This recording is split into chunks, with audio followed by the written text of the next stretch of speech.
Hello, I'm Laura. It's Sunday, September 14th, 2025, and these are today's Heartlines.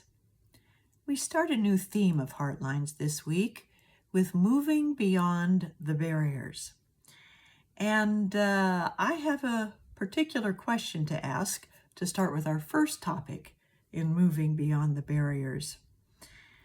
What does Utah's Governor Spencer Cox, Mike Johnson, the Speaker of the House, Hakeem Jeffries, the Minority Leader, Alexandria Ocasio-Cortez, a New York representative, what do they all have in common with late-night comedians?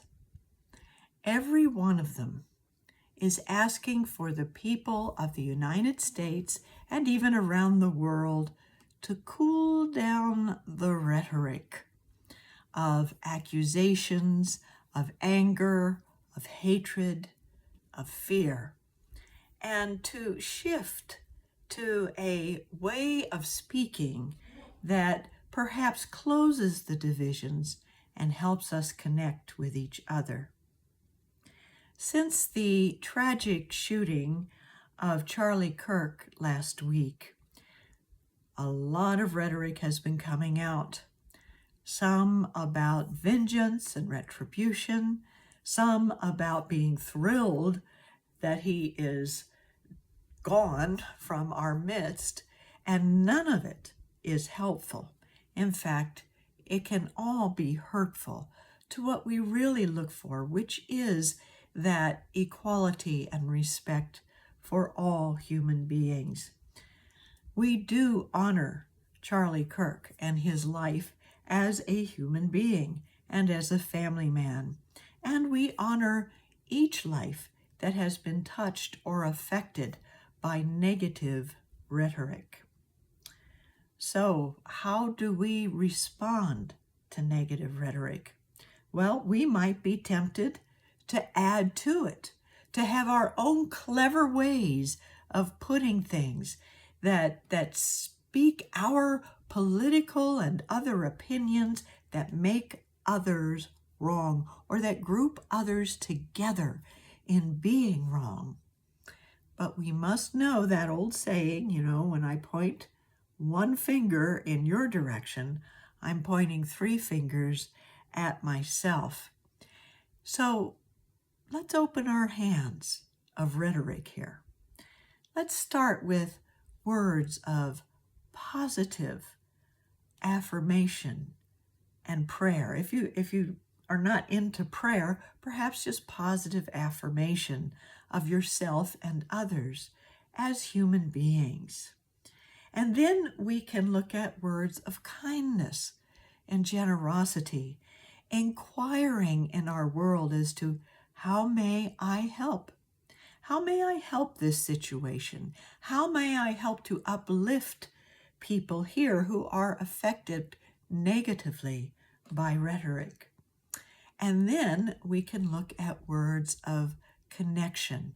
Now, to have words of connection, we probably need to start with listening from the heart, and then responding in ways that maybe, just maybe, can find connection and commonality. But to do this, we certainly must do it with an open heart. So we are going to take a moment right now to open our hearts in a time of silence and holding to one of those positive thoughts. So let's take a deep breath and close our eyes and focus on this idea. I listen with my heart and let it guide me in speaking positive, kind, and connecting words. I listen with my heart and let it guide me in speaking positive, kind, and connecting words.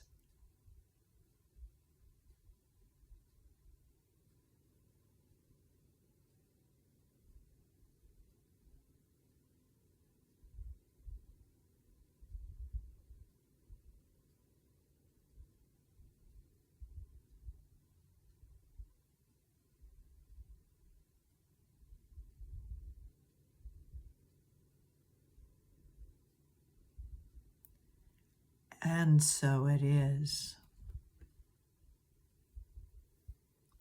So let's work to move beyond the walls and the barriers that all of the negative rhetoric have built. And instead of barriers, let's build bridges.